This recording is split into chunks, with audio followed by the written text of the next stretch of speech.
He's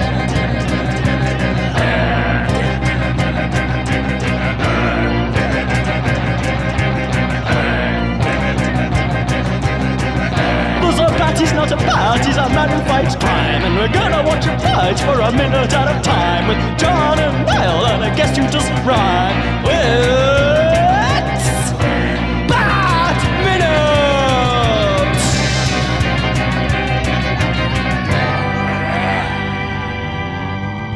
Hello everyone, and welcome once again to Bat Minute of the Phantasm. This is the podcast where we never even told you that we're talking about every minute of Batman Mask of the Phantasm, except just now and at the beginning of every other episode, because we tell you that all the time. For like 74 million hours, or however long it's been. I am one of the hosts, Niall McGann. I'm your other host, John Parker, and I have never had any lover's indiscretion in my eyes. Oh, I can't wait to dig into this song. This has been like, it's been hovering like a... like this, like an ominous cloud since the beginning of the season. It's like, oh, we gotta get to I Never Even Told You. But we never even told the guest that she'd be getting to talk about this song until we sent her the minutes. But it is the return of one of our seminal Batman guests, show regular and podcast side chick extraordinaire, Alyson Grimm. You said seminal. That's like semen. It's going to be one of those kind of shows. Beavis and Butthead are in the house. Well, but you choking there or something, John? What's going on with that? Thank you for the concern, yes. I bet the listeners, you probably thought we'd forgotten about Alyson. No! Aw, you saved the best part for me. I mean, the last time we talked to you, Alyson, was, for the listeners, it was Valentine's Day, because you were on for our Phantom of the Opera. Oh, yeah, that's coverage, right, yeah. Which was tactically released upon Valentine's Day. When I discovered that I liked the Phantom of the Opera movie way more than I did in the past. So I appreciate you for helping me go on that journey. I also discovered from it as well, because the big thing that I really, really loved in it was Minnie Rogers. Minnie Driver. Minnie Driver. But I discovered, yeah, she's on a BBC, like, I guess it's kind of a sitcom, but she's on a show at the minute on the BBC called Starstruck, which I began to watch, and it's actually very good. It's basically, she's only in it for like a handful of episodes, and she's basically playing the same character from Phantom of the Opera, only like not violently Italian. No, she's not Italian, but she's like as flamboyant and stuff. But basically, it's about like it's created by like a New Zealander comedian. It's about her meeting and shagging a celebrity, and then they fall in love, and it's about their relationship. It's basically Notting Hill, if Notting Hill were good. It's so funny to me, the turnaround of Notting Hill. When it came out, I know it probably didn't appeal to people like us, but everybody loved it. Oh, it's the best movie ever. And now nobody talks about it. I've never actually seen it. It's unwatchable. Like, I've tried several times. I can't. Like, I love a rom-com, and I cannot make it through. I love Richard Curtis. I love Hugh Grant. But I can't make it through Notting Hill. I'm just like, every time, like, this is garbage. Like, I just hate it so much. But no, the only saving grace of Notting Hill is the very cheesy, overly romantic spin-off single, When You Say Nothing at All, by Irish gem Ronan Keating. And speaking of terrible, overly romantic spin-off single songs, we're here to speak specifically about Minute 74, which opens with a moniker for Mark, and it ends a minute later with some names in the dark. I'm going to tease, what we're going to be talking about a little bit. Through writing notes and things, I've started liking the song. Oh, really? Oh, really? Yeah, it doesn't, I'm just going to have to say it does not fit the movie. Oh, no. Doesn't fit the movie. No, it does not at all. Because it's like set in the 40s, basically. You'd think they would get some sort of like thematically appropriate song. Yeah, it's very. Who's the guy again? Like, what's her name? Tia Carrere? Oh, yeah, it's Cassandra from Wayne's World. Yeah. Relic Hunter herself. Yeah, Tia Carrere. I think because of Wayne's World, it taught me like, oh, this is what a sexy lady looks like. Oh, she's from True Lies. Okay. Oh yeah, she's in True Lies, and that was. So I saw Wayne's World when I guess I was like 6 or something. Yeah, same. So I was like, oh, okay, this is a hot woman. Yeah, it was very much a like this has awoken something like, to seeing this lady. So but yeah, we'll get to talk about Tia in a big bad way over like the next 2 weeks, basically, because we're with her now until the very end of the film. But She's with us till the bitter end. yeah, I did actually reach out to her to see if there was a chance, and every time I got like knocked back, I did go, she will be mine. Oh yes, she will be mine. But just not this season. Maybe we'll get her in for the next season. Like, cut this if it's too behind the scenes. Did you get a reply? No. not even slightly. She has like 5 agents. I don't even know who the hell to message. But should I ask though straight up, Alyson? Like, what's your history with Mask of the Phantasm before we get into the song and stuff? I loved this movie. What is it, 93? Yeah, Christmas Day so in I 93. was 7 when it came out. I was prime Batman the Animated Series demographic. And the fact that the bad guy in this was a girl, I was obsessed. So like, do you remember like the first time you saw it, or was it just one of those like, oh, it's in the ether of like I was it's a kid? It's just one of those in the ether, yeah. That's fair enough. It's fair enough. Yeah, I only remember it because like to this day my brother still hasn't watched it, but like he got his friend to tape it off. Like Sky TV, which is cable, basically. And he was like, don't you ever tape over this. This is, I'm letting you watch it, but this is for me. And I really took that seriously. And then here we are, like 20-odd years, 25 years later. And he's like, I've mentioned Mask of the Phantasm. He's like, oh, I've never watched it. I was like, what the hell, man? You had the tape for like 18 years in the house. What are you doing? But at least you didn't tape over it. I did not tape over it. I did. I remember the chagrin of when I taped over Return of the Jedi. Oh no! With episodes of Tiny Toon Adventures. He was not happy. Then again, if you were a true fan, you'd have a proper release of Jedi. I think it was just back in the day, though. It was like between we did then in 96, I think. Just prior to the special editions come out, we did have. I still have the cassettes in the house. Good. Proper like the. I don't know what kind of release they were thinking. Like, yeah, let's bring out the Star Wars movies again. Oh, they're coming out again next year? Yeah, we'll just make them buy them again. You know, that's the way it always works, baby. Well, plus they know Star Wars nerds like us will buy anything. Oh, totally. But yeah. I remember that the VHS we had for it was notable because the box was similar to like the Disney clamshell boxes. Oh, from Mask of the Phantasm. Did you guys have those boxes? We did. Yeah. They weren't the like the normal boxes, but they were like they were often for like fancy things, special things. Yeah. Yeah, I mostly associated them with Disney movies. A lot of like kids movies had them, but I just remember the box. I really liked the box. Yeah. And then they started getting really cheap towards the end of VHS's days, which I understand because, and they just put them in those little cardboard slip cases that were crap. It's only like in this last year, though, I've discovered that people call them clamshell boxes. And then I was like, I in my mind thought like, oh, Disney must have released a bunch of things that just look like clamshells, and then like find out no, it's this type of thing. You had them. I was like, oh right, okay, no, that's not what I was thinking at all. Isn't that weird? Yeah, like finding out something that you've known about for like decades has a name that you never knew.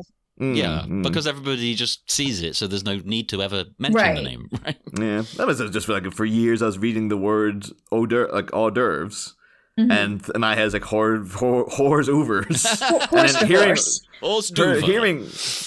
hearing hors d'oeuvres elsewhere, and then like, but by the age of like 25, finally putting the two together, it's like, the first time I heard crudité, I didn't put it together with like how it was spelled. Speaking of seeing texts written out, we're back in the credits, baby. Woo! Yay! Yeah, we do. Of course, again, we get the fading. Just the image of and Mark Hamill as the Joker. Do you remember though? Speaking of Star Wars, Alyson, do you remember when you made the connection that was the same Mark Hamill of Luke Skywalker fame, or was it not a thing that you actually ever cared about? I didn't get into Star Wars until Episode 1 came out. Oh, okay. So I never even saw the originals until I was like 14. They never even told you, Alyson. Well, I didn't know. Mark Hamill didn't mean anything to me. He was just the Joker. Oh, well, so you knew him as the Joker first. Yeah. Oh, wow. That's Well, I think nuts. that's a first. I don't know if we had anyone on this season who was like, oh, he was a Joker to me before. I was never into Star Wars, and then I was 13, and they put Ewan McGregor as Obi-Wan Kenobi in front of my face, and I fell in love. That's a remarkable way to experience Star Wars. Like, oh yeah, Obi-Wan, the sexy guy, yeah. And then you see the original, you're like, what? The hunk Obi-Wan. Oh, then you see the original and you're like, ooh, things just got hotter. Oh, yeah. Hello, Alec Guinness. He's improved. Also, I forgot that Dick Miller was in this. That was exciting to see his name in the credits. I didn't watch the minutes you sent me. I just pulled up the movie on HBO and I fast forwarded to the credits. That's doing it properly. That's giving it the views, Yes. Well, I wanted to know. see if there were any names that I could make fun of. It's a tough one, isn't it? I picked out a few that I liked. There weren't really many I could laugh at, but yeah, same. There were a lot of Korean and Japanese animators, and the only name I liked there was In Jub Park. Mm-hmm. Because I was like, oh, in the park, because I'm a dumbass. And then one of the orchestration people was named Lolita. And I was like, that's a choice to name your daughter Lolita. Yeah, that says a lot about you as a person if you would do that. Yeah. That's what it is. I'm like, oh, it's the most romantic book I've ever read. Just like, okay, You so sure about that? you're going to be added to a list, I think. Yeah. You sure about that? You sure about that, Dwight? One I liked near the beginning of the minute, I just thought it was a great name, Haven Alexander.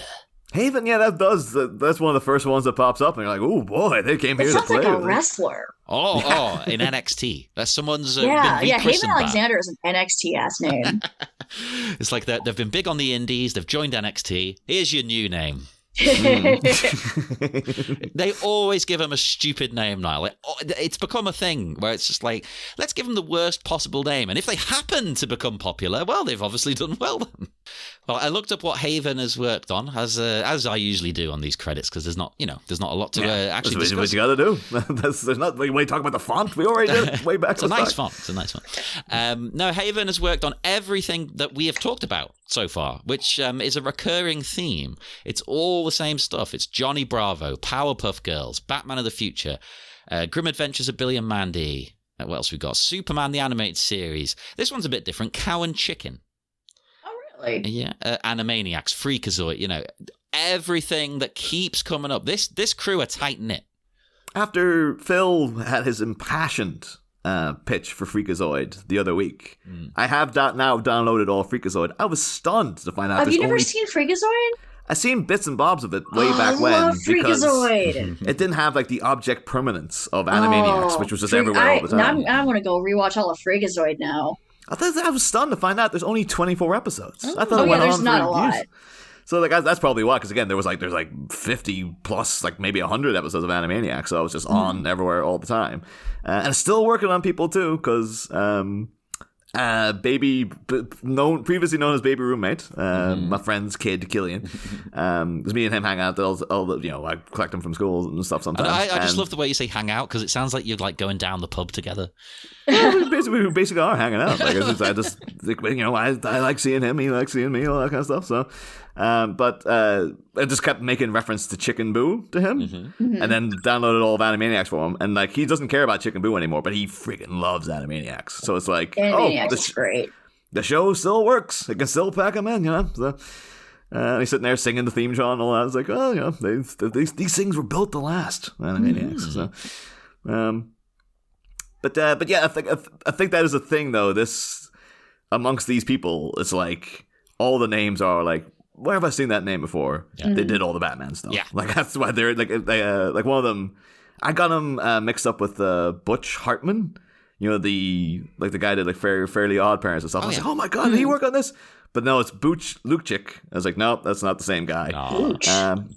But everything he did is just like, he was the Batman Beyond guy. If you watch any of Batman Beyond, his name is plastered all over it. And then everything else is like, he also worked on Justice League. He also worked on The Zeta Project. He also worked on Static Shock and all the other like tie-in shows that were kind of vaguely related to Batman. Haven also worked on Batman Beyond. Oh, there you go. But another thing he did work on, though, that I don't think has come up this season at all, is Bucky O'Hare. Oh God! Holy crap! When I was at school and a kid mentioned that to me, I had no idea what he was talking about. So I think it offended him to the point where he's like, "No, I'm going to make you like Bucky." Yeah. Wait, who? Captain Bucky O'Hare. It was a green bunny who was like a space adventurer. And the show was actually called Bucky O'Hare and the Toad Wars. And it was just about it was just Star Wars starring animals. And it was pretty big. Like the theme tune was like incredibly epic and stuff. It was like it was American, wasn't it? I'm sure it was. Oh, it was American, yeah. And it was just like he had wore a red spacesuit and he had a red cape and I have never seen this before in my life. Well, I mean, it was huge. It was huge over here, like in 93 or thereabouts. But maybe it's one of those things that even though it was American, maybe it was bigger here. Maybe, yeah. That's one of those. None of this is familiar to me at all. Just one of those things that I just completely was blind to, I guess. It's one of those things though that it has I haven't seen it since the mid 90s, but the theme tune still buried in there, Those things they don't ever get out. Like on my deathbed I'll be able to sing you the Bucky O'Hare theme tune. So. I'm gonna look him up on the Rule 34 website. I guarantee that there will be something.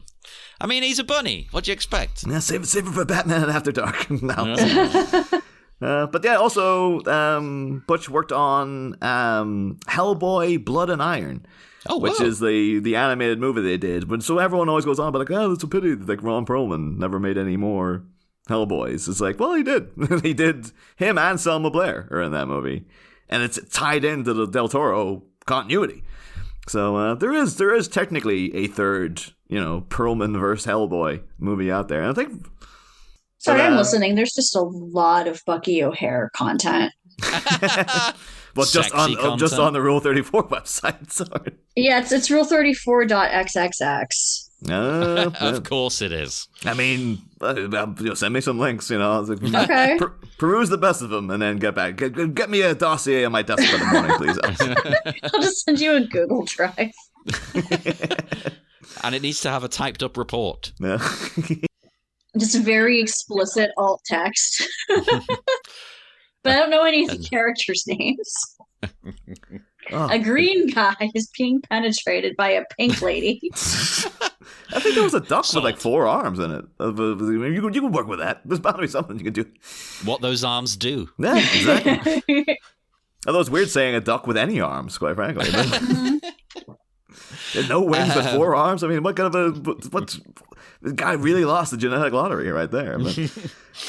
I don't know. I'm always saying I could just use one more arm. That would be so useful. Like a third arm would make my life so much better.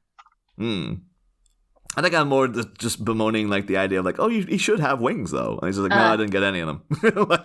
I got completely shafted on this. But who's this guy in the credits here? Dan Riba. Oh, Who the hell's that? That was weird. We'll make a note. It's we just talked to that guy. Hey, got freaking 2 hours out of him last week. It was insane. Wait, who's that guy? Yeah. One of the storyboard design credits. There's a guy there called Dan Riba. He was the guest previous to you. Well, so we got. Are those episodes up yet? No, maybe up. Okay, good. Yeah. So you're not telling me something that the listeners know this, but they I don't know at this point. But by this point, by the time they hear this, they'll have heard Dan there, who was a great guest. I don't know how long that episode is going to be, but be warned. Well, be warned, it's already out. I mean, it might turn into a 2-parter because it was all great, but it was just it was literally 2 hours long. It was, he was a enthusiastic guy. But yeah, so we also get a lot of familiar names popping up in here. It calls Kevin Altieri, who did that with our previous guests, and 2 previous guests because he was with Dan Riba and Luke Mears, who was on earlier this season. They did that Mask of the Phantasm commentary just a couple of weeks ago as of recording. And it's weird because Kevin Altieri at one point, when the credits come up, he kind of has to stop himself because he's like, "What the hell is this song? What were they thinking? I mean, it's great. I mean, it's great and stuff, but come on, this doesn't suit the movie at all." It's you can just admit that it's not a great, Although this song is baffling to me because. There's so many elements of it that should be amazing. It's lyrically, looking at the lyrics and the context in which they're referring to is actually that should be really heartbreaking. Yeah, the lyrics kind of do fit the movie. Oh, the lyrics, I do believe it was written for the film. Like, it's not like a, Kiss from a Rose, which is, I guess, is the closest we're going to get to a comparison, because it's like, yeah, Kiss from a Rose doesn't really fit in with Batman Forever. But it's iconic. It's so closely associated with it. Yeah. But yeah, like, this song is too, like, generic pop ballad. Like I said, it really should have been more of, like, a vintage feeling song. Yeah. I think it's so in there. Screechingly 90s. Like, it's so goddamn, like, it's got just the production sound of it. Like, it just sounds like something that was made in the 90s. And the fact that it is, Tia Carrera, but, like, the other people who worked on it are, like, because it's not Shirley Walker. Shirley Walker has bemoaned the song herself, saying, like, she also did, like, it's a perfectly good song. But, like, when you have to listen to it over and over because it's part of your work, it does get to you. Like, that happens with it. Like, again, we know a lot of musicians, don't we? And they don't like hearing their stuff. No. Although Shirley didn't. She did do the little bit. The best part of the song, I think we mentioned it maybe in the previous episode. It's just when it cuts into credits and you just get that little somber boom, boom. That's not part of you. If you look up this song, that's usually not added. It'll just cut in straight to the sax. But there's one person on YouTube who's like now gone like, I've put the thing in, the thing that you're looking for, the big sad beginning, the atmospheric bit that like it's key to the song. Yeah, I've added it in because it never should have been taken out in the first place. But usually if you look up I Never Even Told You, it will just cut in with. I love that. That's so good. I mean, like, I am such a nerd for things like that. When I was a kid, I downloaded like all wrestling themes, and I wanted to recreate in my head the entrances from WrestleMania 14 because before Shawn Michaels and Steve Austin came out, well, Steve Austin in particular, there was like music playing while they were like getting ready in the back. But there was this like certain tune. So I had Steve Austin's theme, and I was like, yeah, but I want that bit at the start. Yeah. From when he's getting prepped, So I sourced it and I like spliced it together and stuff. So I was like, yeah, now I can have a proper WrestleMania 14 entrance when I come into the living room. And is that thing you still play every time I come to your damn house? Breaking glass, baby. You could hear John like outside of your house, and like there's music playing, and he's like, they're like waiting for the moment to open the door and come in. You're like, come on, come in. I always did want to do stuff like that as a kid, and I think my parents were just like, oh, for God's sake. I had an eerie thing earlier this year though, because it was like there's the movie The Legend of Billie Jean with Helen Slater and Christian Slater, no relation. There's like the soundtrack to that I absolutely love, but everyone remembers it's got that song by that lady, it's big 80s power ballads in it and stuff anyway. But the incidental music is fantastic, and I always go to like, you can't get it anywhere. I always go to YouTube. It's like there's weirdos out there who will blow at everything. Like someone's going to put up the incidental music to The Legend of Billie Jean, and I check every couple of months and it never pops up until early this year. I checked it, and literally it was said like when it was posted 2 hours beforehand. I was like, what the hell? That's crazy. That was like, you summoned it. Yeah. It's like, and then I downloaded it because I'm like, this will get torn down. I gotta back this thing up because if it disappears again, I'll never see it again. So, but anyway. But no, so the actual people behind, because it wasn't Shirley Walker who wrote this. The people who wrote this though are of incredible stock. Because written by two people. One of them is a fellow called Glenn Ballard, and he co-wrote "Jagged Little Pill" with Alanis Morissette. Yeah, wow. Yeah. And then in my mind, I started trying to do like a Batman version of "One Hand in My Pocket," which apparently he also wrote that. The other one's holding shark repellent. Yeah, that was better than mine. Mine was like, I've got one hand in my utility belts, and the other is flinging a batarang. Hey, both work. I like it. Yeah. Keep these in mind for next season. Yeah, because we're gonna need to talk about things like shark repellent. Yeah, but just be like, I'm law and I'm order. I'm dark, but I'm kind. I'm Butz and I'm Manning. But yeah, so he co-wrote that, and apparently he worked a lot with Michael Jackson, like during like the big era of Michael Jackson. So on Bad, Dangerous, all the warning flags, the red flags, Michael Jackson material. He was letting you know secretly. I don't want to say I'll defend him because I don't know, but I still think he probably was just a weirdo. I don't think he necessarily did anything. No, but I don't know as well. I don't know. Yeah. Apparently, he also recently developed a show called The Eddie with Damien Chazelle, of like La La Land fame and Whiplash and stuff like that. It's about like setting like a jazz club. It stars Andre Holland and stuff like that. I've never heard of this thing. I was like, no, it's out and about. Co-created that TV show. And he also recently worked with, I was stunned to find this out, co-wrote an album in 2019 with Bewitched. Really? 2019? Yeah, I thought Bewitched were like, oh, they're long gone. I was like, no, apparently they are currently active. Like, Bewitched are a working, recording, touring band. I was like, you've been away from Ireland too long. I said, well, I've been back in Ireland like quite a bit. And it's like, no, nobody's talking about them. Because like Ireland's greatest kept secret is that Bewitched has been there the whole time. Maybe they're big in Peru. But yeah, and then of course the other person working on this is someone people might have heard of. I was unfamiliar with her, but she seems like she's quite accomplished. A woman called Saida Garrett. And she apparently she won a Grammy for Love You I Do for Dreamgirls, like a song Jennifer Hudson performed, and apparently it's a great acclaim. Yeah. She was a Compton kid. She originally was in a band called Plush, like a funk band, and then she went solo. And then she did she had a couple of solo hits. She did something called Do You Want It Right Now, which is from a dance movie called Fast Forward that was directed by Sidney Poitier. I was like, what? Sidney Poitier did like a break-in, basically. It's Sidney Poitier's break-in, what I can gather of Fast Forward. So I was like, how have I never come across this? And apparently she got to number one with Michael Jackson because she was she duetted with him on I Just Can't Stop Loving You. Which was but that's not a Jackson number I'm all that familiar with, but when I played it, I was like, no, I have heard this. It's not one of the ones. Yeah, I know the one. It's not one I listen to every day or anything. Yeah. And then she also did vocals on and Glenn Ballard co-wrote "Man in the Mirror," the Michael Jackson song, which is a big song everybody knows, but that song is plastered all over the Lego Batman movie as well. Like the end scene plays to "Man in the Mirror" and stuff. It's thematically tied. It suits the Lego Batman movie better than and I never even told you suits Mask of the Phantasm. Lego Batman movie was so good. Oh, it's fantastic. Absolutely fantastic.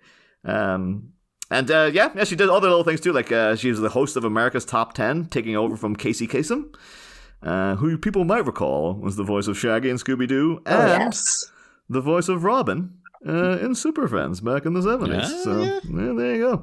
And she's currently working on the Color Purple musical remake they're doing. Oh man, have you seen the trailer for that yet? The movie that Spielberg is doing?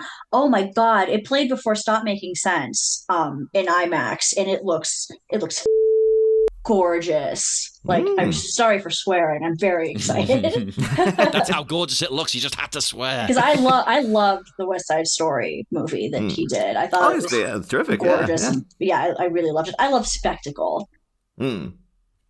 I don't know, like that West Side, it was just a weird one of just like, really, really flopped. It's like, there's no reason for this to flop. Like, if it's this is what people, the pandemic was the reason, I guess. But this should have been packing people in. It's like Spielberg doing, like initially when I heard Spielberg's redoing West Side Story, why?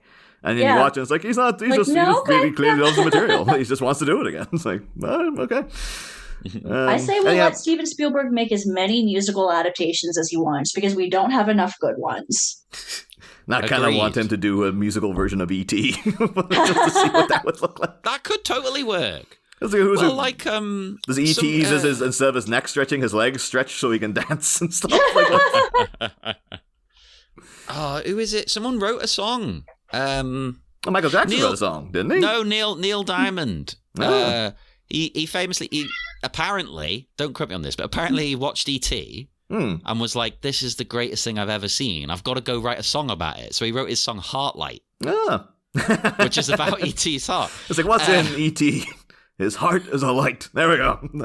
Wait, was that just Drusilla meowing? Does she have opinions she wants to share? Do you want to share any opinions?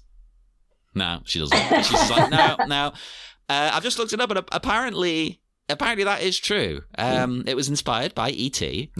And Diamond settled with Universal for $25,000 due to its supposedly drawing on material from the film. Oh, come on. You can't sue a guy for being inspired by a thing unless he's like trying to market it with like E.T. written on the friggin' the sleeve. I don't think you can get... Yeah. From what I can see, he wasn't. So I don't know. I don't know how Universal think they would win that case. It's just like, I like the movie and I wrote a song about it, but it's not like... I guess then they'd be like, you're profiting off our film, but you're not really. You're not like like stealing this is a work material. of art that was inspired by your thing. Yeah. And it's not like he sings about E.T. in the lyrics. He doesn't say E.T. or anything. Yeah. Well, then, have you read the lyrics though? Maybe he does say E.T. a bunch of times. No, he doesn't.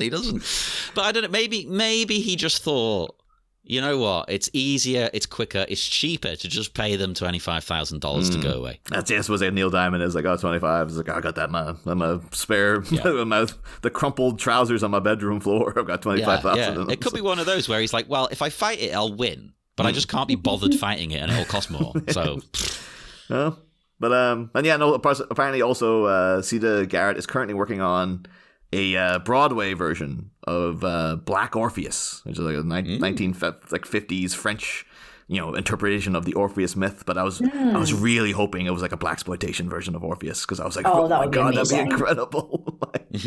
like proper old school, like Black Dynamite kind of stuff.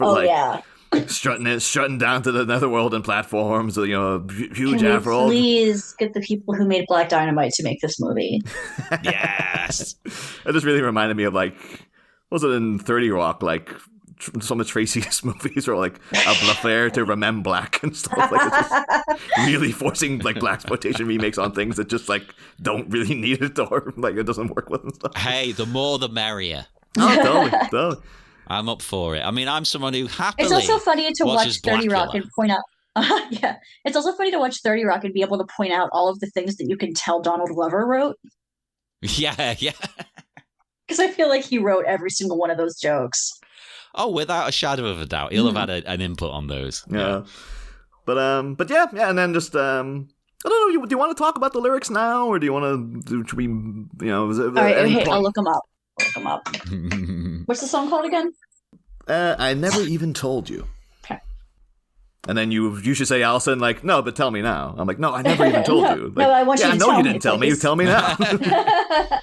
While you're looking them up, one fact I saw was that Tia Carrera, because we mentioned Wayne's World, she was at a fork sort of in her career, and she had a decision to make. She was like, I can be in this movie, Wayne's World, or I've been offered an audition for this show, Baywatch.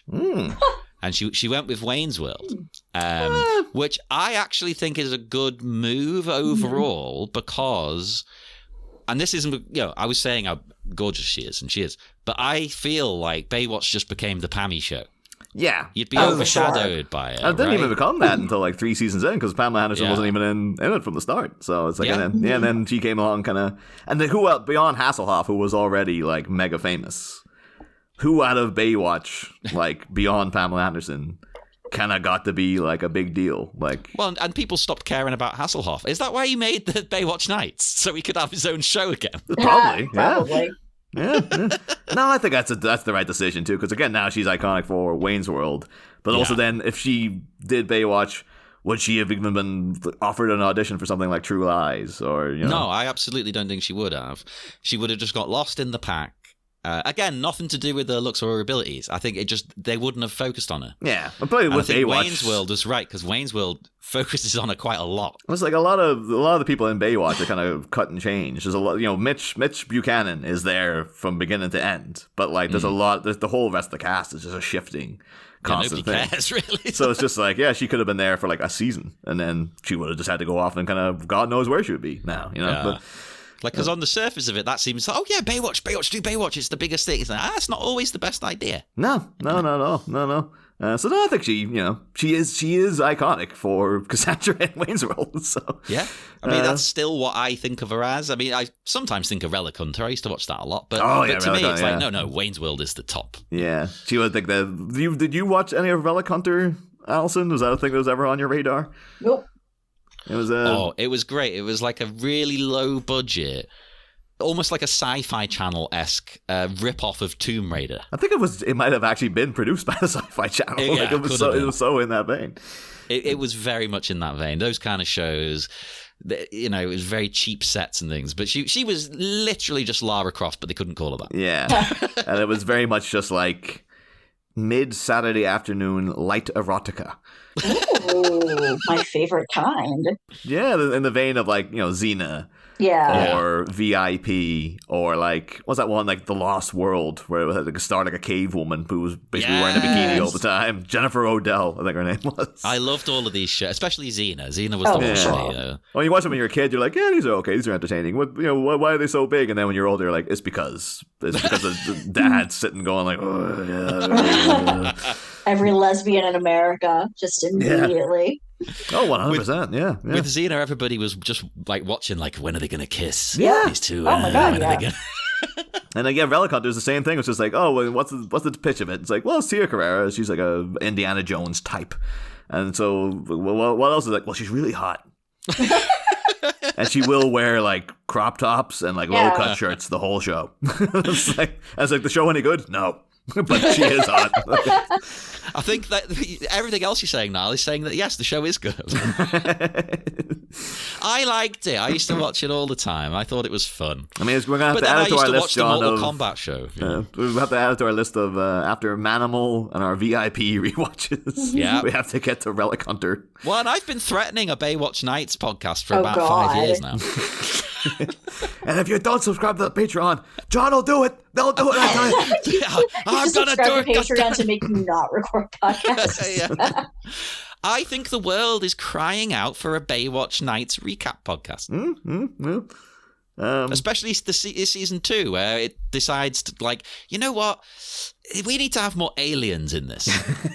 Well, it's just that X-Files show is doing pretty good. Yeah, let's just make that. That's exactly what they did. They were like, oh, the X-Files is really big, and this Baywatch Nights isn't taking off. Put aliens in it. Great. Oh, but Mask of the Phantasm. Oh yeah. So are we going to talk about the lyrics, or are we going to... Do you want to do it now, or should we leave it for the next episode, do you think? Because I've still got some notes and some of the credits like pop up this minute. Let's maybe keep the lyrics for next time, because I've still got a load of credits things. Yeah. So one thing I did note, though, is that Bruce Timm is down as Bruce W. Timm. I saw that. It's weird. It's like, is it the same? Is it a different guy? Like, what? Bruce W. Timm, what's happening there? But it's like, I guess maybe he's just going through a... Lawrence Fishburne was once Larry Fishburne, all that business. So yeah, trying something out. Like our friend Jimmy decided for a while, you know what, I'm called James. Yeah. And everyone you're Jimmy, we're not changing it now. I decided, there was a period in college where I went by Alice, just Alys, and Chris's family still calls me that. Because that's what I was when they met me. Yeah. And there's nothing wrong, listeners, with trying something. Right. And one of our other frequent guests, Kiri Callaghan, of course, has a book out called Alice, spelt the same way. So, really? Oh, yeah. Yeah. It's she has a sequel out to it there last year as well. She's Kiri's doing pretty well for herself. The weirdest thing was when what was that Scooby-Doo Mystery Inc. show? They had an episode that was called like The Story of Alice May, and that's my name. Because my middle name is May, and like my Facebook name at the time was Alice May. It's like, are they watching me? That's creepy. What the hell? It was weird because that was a very like specific name. Well, they may be what? Cut it out, edit it out. But no, it'll be Bruce Timm's middle name is Walter, so it's definitely probably him. Yeah, I don't know why, but unless it was like a thing, like it was a legal thing because there was already a Bruce Timm working on it. I was gonna say maybe there was like another Bruce Timm who already had like a SAG membership or something, and that was that like his first movie credit or something. Probably not, but. Another credit I took note of here was just it just stuck out to me was James T. Walker, the supervising timing director, and it just really struck me because it just made me remember the opening credits to Assault from Precinct 13. It was a great movie if anyone's seen it, but like the music in that movie, it's a John Carpenter movie, but it's credited to John T. Chance. And every time I'm always weird because like that's not John Carpenter did the music for this, and it's oh no, because Assault from Precinct 13 is basically a remake of Rio Bravo, and John Wayne's character in that is called John T. Chance, and so it's just like it's John Carpenter. I think it's because he's like he didn't want to be like. You know, sang the theme tune, wrote the theme tune. I don't want my name plastered over to a ridiculous degree, so I'll release that under an alias. But that's interesting because that is the only film of his I think I haven't seen. Oh, it's great! It's a great movie, and that theme tune is phenomenal as well. That was one of the ones I saw him perform it live, and the live they add in a big raging guitar solo and stuff, and it's so great. It's such an atmospheric, ominous. Just dark vibe of a movie. It was really, really terrific. But yeah, James T. Walker, they worked on a couple of things that like stuck out to me. The one that I was like, oh yeah, I remember watching that was My Life as a Teenage Robot. Oh, that one comes with Alyson. Did that ever come into your radar at all? Or? I've never seen that one. No. I remember being like, it was at this age where I was a little too old for cartoons, but I remember like watching it when it was just like in the background. And like it stuck out to me because like it was basically like some guy creates a robot. Yeah, I've seen of this, but I don't think I ever watched it. Yeah, the other things that stuck out to me is that like she looks like a robot. It's that they're not trying to like pass her off as a human. She's very stylized to be like a swish, like very clearly a robot. You know, a robot that can do crazy kung fu and has rockets in her boots and all this kind of thing. But they also like have her blatantly wearing like a crop top, and then they've got like a little nut, you know, the kind of. We call it like a nut or bolt or something on her stomach for where like her navel would be. It's just kind of very like I always remember that being like a weird touch. So like I say weird. It's like I guess it works because it's like she's a stylish teenager and she's. We have to point out that she's a girl. Yeah. And we have to make her.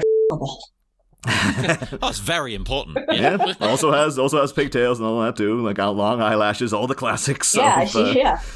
Yeah, but I remember, it was just like, it was her, it was very kind of like, it was in the vein of a Powerpuff Girl kind of thing. Yeah. And I remember it been pretty good. One of these ones I'm surprised it's not been revamped for modern art. Maybe it just didn't have that much of a success, but, and then apparently. Sounds like something you could easily redo now. Oh, totally, yeah. Apparently he also worked on something that I had never heard of, and then I started looking into it, and I was like, this is a whole section of this guy's life I was just completely unaware of. He did a animated show called The Completely Mental Adventures of Ed Grimley. What a great name. That sounds familiar. Ed Grimley is a character that Martin Short created for SNL. That's why it sounds familiar. And it's one of these things, because like I love Martin Short in Only Murders in the Building. Oh, yeah. And I can't stand him in any other context. No, I've always hated so much. And I know too, there was a big thing on the internet recently where like some guy wrote like a kind of a hit piece on him. He was wrong, and the entire world united correctly to defend Martin Short's honor because he is an international treasure and a little elf boy. And I love him. I love him now. I love him as an old man. He's kind of grown into being like Martin Short and lovable to me. But I used to really hate him back in the 90s. Really? Like, yeah, and still, but looking at clips of Ed Grimley, it's one of these things of like, how did this get popped? But then I guess it's the same thing of like, how did any of these catchphrase characters get big? Where like his whole thing is just that he's got like a weird, overly gelled haircut. And it sticks out the front like a big spike. It's kind of like Ace Ventura's hair if it was like even more gel in it and stuff. And all he does is he just kind of prances around in a very like kind of half dancey kind of way. Yeah. And he just says like I have to say, or I must say, over and over and over. Like it's like a little tick that he'll say something and he'll just go, I must say at the I mean, I feel like most of the sketches or bits that go on are just because it's really fun to say something a certain way. Like there was that one recently that was like you could tell they just really enjoy saying like dressed as Joker because they just keep repeating it. But then this guy became like this apparently it was like, it wasn't quite like Ernest level, you know, but like at least Ernest, like I get there's more to him as a character, but I don't know. But apparently, like Martin Short was very famous for doing this Ed Grimley character for like a while, and like back in the mid '80s, and they had like sketches. Him and John Candy played Ed Grimley's brother, and they did a kind of like Whatever Happened to Baby Jane spoof and stuff. And Amazing. it's like I was just looking at it going like, but you know, I guess it's a bit like Wayne's World, and that like, well, they just had catchphrases and stuff. But like, no, Wayne's World there was a whole thing with him. Like it was a proper character, and they had a proper world, and they had a whole like they had an angle that they're satirizing of this particular element of culture and stuff. This guy's just like, it's not even like It's Pat. You know, It's Pat is a horrifically dated thing now, but at least I get what the joke was. Like Ed Grimley is like, he's just a guy who like speaks a little bit funny, and then that's it. Like he's got a weird haircut. What is the character? I don't get this. Because you've got to mark those who are different. Of course. No, but yeah, he also had like I looked up the intro. Like there's a whole Martin Short did a live action intro for this cartoon where he's dancing around and doing all this stuff, and like Joe Flaherty's in it as like Dracula or something.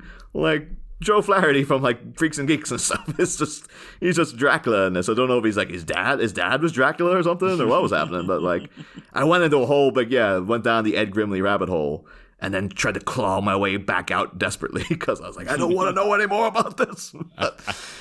Oh God. But yes, those were the things that stuck out to me in the career of James T. Walker. Amazing. Yeah. I mean, I just picked out some more names I liked, really, like Ronaldo del Carmen, who it turned out is famous, right? Because he's a Filipino writer, director, storyboard artist, illustrator, and voice actor, which plus a actor. lot. Yeah, he's worked on Return of the Joker, Finding Nemo, WALL-E, Toy Story 4, wow. Soul, and made his directorial debut with the animated short film Doug's Special Mission, which is alongside Up on the DVD release. I was really hoping it was a spin-off of Doug, like the TV show Doug. That was the theme song, wasn't it? Yeah, the whole season we have done like what was people's favorite cartoons back in the day. Nobody's mentioned Doug. What the hell? Like I thought Doug was always poor for the humble nerds. Doug. There's always the weird kids who like Doug. I loved Doug. Yeah. Exactly. And now that we're talking about it, my cat named Dougie is sitting up here, and every time I say Doug, he keeps looking at me. Well, Ronaldo also went on to co-direct, as is common with animation, Inside Out. Very nice, yeah. Not bad at all. And also worked on Freakazoid, of course. And I then was quite taken because I'm a child with Steve Butz. Of course. And Mr. Butz worked on TMNT, Pinky and the Brain, which I've accidentally written down as Pink and the Brain, which sounds vaguely disgusting. P exclamation point NK in the brain. Well, it was just like it was like Pinko in the brain, as the brains just got involved with communism or something. Pinko in the Brain, yes. And he also worked on my personal favorite, and I still sing the theme song in my head to this day, Denver the Last Dinosaur. Oh yeah, terrific. Hell yeah.